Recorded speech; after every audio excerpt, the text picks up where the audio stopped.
आ जाइए साथियों, अब एक मैं और वीडियो लेकर आ रहा हूं। ये विजातीय छांटना या बेमेल छांटने के ऊपर एक ये लास्ट वीडियो है। 2 ही वीडियो बनाई है मैंने इस पर, एक पहले ही थी, कल की जो वीडियो आपने देख ली, एक आज वीडियो अपलोड कर रहा हूं मैं। प्रश्न आपके सामने सारे प्रकार के प्रश्न डाले हैं मैंने, इसमें मैं लिख भी देता हूं, विविध प्रकार के प्रश्न, और कैसे हल करेंगे इन प्रश्नों को। देखो, आपको वही विजातीय या बेमेल छांटने हैं। अफगानिस्तान, मंगोलिया, चीन और बर्मा, ये चारों देशों के नाम हैं इसमें। अब इसमें कैसे करेंगे आप इसको देखो। आप देखो भारत, आप जो विश्व के नक्शा को आप उठाते हो, भूगोल पढ़ते हो, अफगानिस्तान, चीन और बर्मा, इन तीनों देशों की सीमाएं भारत देश से लगती हैं, जबकि इसकी नहीं लगती। तो ये मंगोलिया उत्तर हो जाएगा इसमें। कौन सा हो जाएगा? मंगोलिया, क्योंकि इसकी सीमा भारत देश से नहीं लगती, तो ये इसका सीमावर्ती देश नहीं है। आगे देखो, तुलसीदास, कालिदास, महाकवि माघ और हरवंश राय बच्चन। अब इसमें नॉर्मली सॉरी हम देखते हैं तो ये चारों के चारों कवि के नाम हैं। अब इन चारों कवियों में से आप गौर कीजिए, ये और ये सभी आदिकाल के कवि हैं, और ये हरवंश राय जो बच्चन है, ये आपके नए युग का कवि है। तो ये इसमें क्या है? बेमेल है, तो इसका ये हो जाएगा हरवंश राय बच्चन। आगे बात समझ में? जिराफ, मृग, जेब्रा और सियार, इन चारों को गौर से देखिए, आप आराम से बेमेल छांट सकते हो कि जिराफ क्या है, मृग क्या है, जेब्रा क्या है और सियार क्या है। ये देखो, मृग को देखो, चाहे जिराफ को देखो, चाहे जेब्रा को देखो, ये तीनों के तीनों शाकाहारी हैं। पूरा दिमाग एफर्ट लगा देना है आपको इसमें। ये मैं आपको तुरंत इसलिए बताता हूं क्योंकि वीडियो लंबी नहीं हो जाए, बाकी आपको मैं थोड़ा और भी इनको अंदर तक घुसा सकता हूं विविध प्रकार में, लेकिन आप वीडियो को भले रोक लिया करो और सोच लिया करो, फिर उत्तर दिया करो, फिर मेरे उत्तर को सुना करो। तो इसका उत्तर सियार हो जाएगा, क्योंकि ये क्या है? मांसाहारी है। आगे देखो, स्नेह, गुस्सा, दयालुता और अनुग्रह। अब ये सब क्या है? स्नेह, दयालुता, अनुग्रह और गुस्सा। ये देखो, ये अलग ही दिख रहा है इसमें शब्द। ये सब के सब स्नेह के भाव है। किसी के प्रति हमारा अनुग्रह, किसी के प्रति हमारी दयालुता, किसी के प्रति हमारा प्रेम, ये सब प्रेम के ही रूप है। और ये गुस्सा है, ये इसमें अलग ही दिख रहा है, ये प्रेम का रूप नहीं है, तो ये इसमें ये गुस्सा हो जाएगा। आगे आओ, नदी, झील, धाराएं, झरना, इसके बारे में आप जरा सोचो, इसको आप बता सकते हो क्या? ठीक है, इसको सोचो, नदी, झील, धाराएं और झरना, इसमें कौन सा है? तो गौर करो, ये सब के सब, इनमें से 4 में से एक कौन सा है जो इनको तीनों से अलग बनाता है? झील। अब आप कहोगे झील क्यों सर? देखो, नदी में पानी है वो बहता रहता है, धाराओं में भी बहता है, झरनों में बहता है, लेकिन इसमें जो पानी है वो स्थिर रहता है, बहता नहीं है। इसमें पानी क्या रहता है? स्थिर रहता है। आगे और देखिए,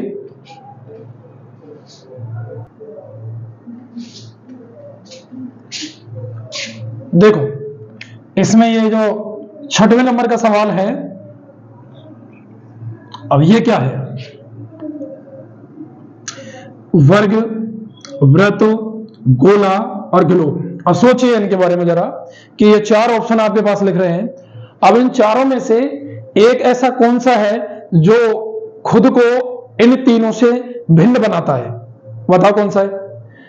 अब आप सोचिए, थोड़ा बहुत मैथमेटिक्स के आदमी हो तो, वर्ग क्या होता है, वृत्त क्या होता है, गोला क्या होता है और ग्लोब क्या होती है? देखो, ये वृत्त है, गोलाकार आकृति होती है, ग्लोब भी ऐसी होती है, गोला भी ऐसा होता है। अब ये वक्राकार या वृत्ताकार आकृति हो गई, गोलीय आकृति हो गई, और वर्ग होता है ऐसा, एक सरल रेखीय आकृति के रूप में। सरल रेखाएं इनको आपस में मिलाते हैं तो ये चारों कोने इसके बंद हो जाते हैं, तो बनता है वर्ग।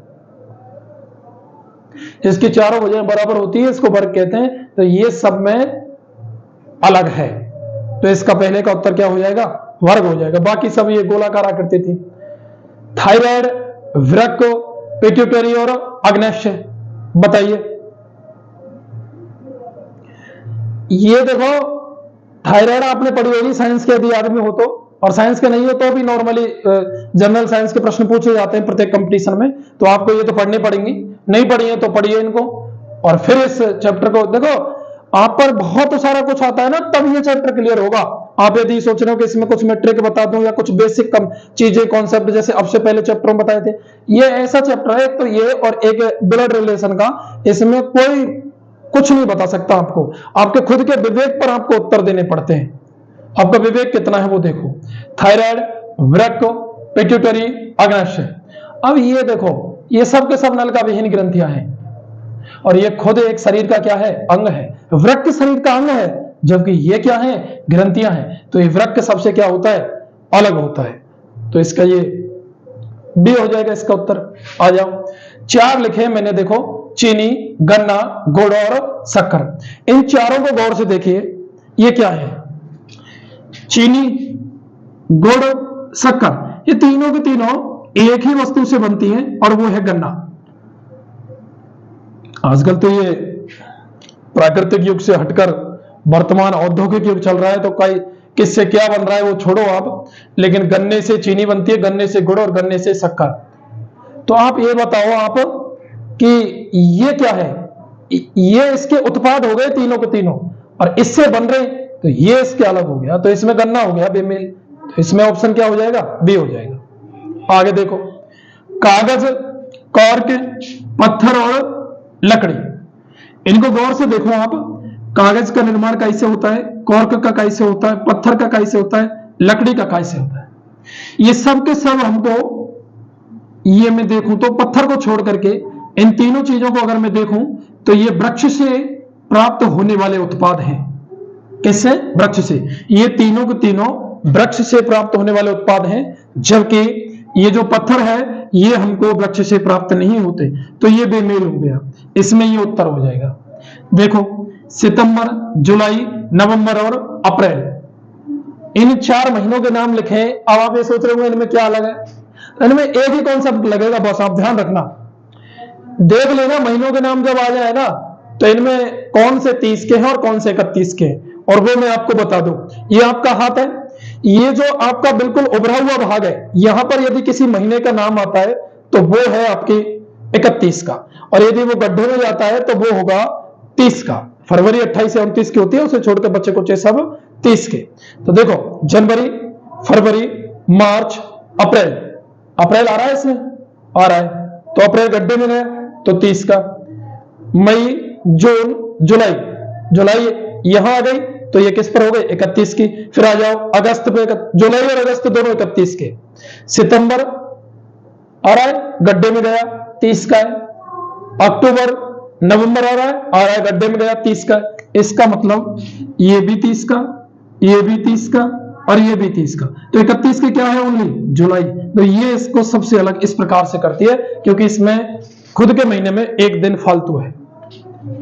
टेलीफोन, टेलीविजन, अखबार और रेडियो, ये आपको निश्चित रूप से समझ में आ रही बात, ये सिंपल सवाल है ये तो, कि चाहे टेलीफोन हो, चाहे टेलीविजन हो, चाहे रेडियो हो, ये सब के सब इलेक्ट्रॉनिक संचार के साधन हैं, ठीक है। और अखबार आप डेली पढ़ते हो, ये इलेक्ट्रॉनिक माध्यम में नहीं आता, तो ये इन सब से अलग हो जाएगा, ठीक है। अब आ जाओ, मुकेश, राकेश, दीपक और साक्षी। अब ये 4 नाम हैं, आप देखिए, ये भी पुल्लिंग का नाम है, ये भी पुल्लिंग का नाम है, ये भी पुल्लिंग का नाम है, और ये साक्षी स्त्रीलिंग का नाम है। तो इसमें ये हो जाएगा, क्योंकि ये क्या है, स्त्रीलिंग। तो इस हिसाब से मैंने ये 12 सवालों की प्रैक्टिस कराई है, और 10 से 11 सवाल इससे पहली वीडियो में टैब के हिसाब से करवाए थे, मैथ के, जीके के, हिंदी के, सारे कुछ, और इसमें भी लिए मैंने विज्ञान के और इससे संबंधित सवाल। तो कुल मिलाकर ये 2 वीडियो में चैप्टर कंप्लीट है। कैसे प्रश्न पूछे जाते हैं ये आपके समझ में आएगा हो गया, तो इनसे संबंधित चीजों को क्लियर कीजिए। आपके बहुत सारी साधारण सी चीजें जो क्लियर नहीं है वो क्लियर होंगी, तो ही ये समझ में आएगा। धन्यवाद साथियों, बने रहिए मेरे साथ। चैनल का नाम maths with LK Tiwari, reasoning की क्लास आपको चल रही है, तो आप फायदा उठाइए, और वीडियो को लाइक करो, शेयर करो, चैनल को सब्सक्राइब करो, और कृपया करके देखो, मेहनत लगातार कीजिए। आप 1-2 दिन बीच में छोड़ देंगे, 3 दिन छोड़ देंगे, तो वो रिदम टूट जाता है ना, वो टूट ही जाता है। लगातार करके पढ़ाई कीजिए, सफलता आपको निश्चित रूप से, आप कहीं से भी पढ़े, लेकिन मेहनत अनवरत रूप से करनी है आपको। धन्यवाद साथियों, जय हिंद, जय भारत।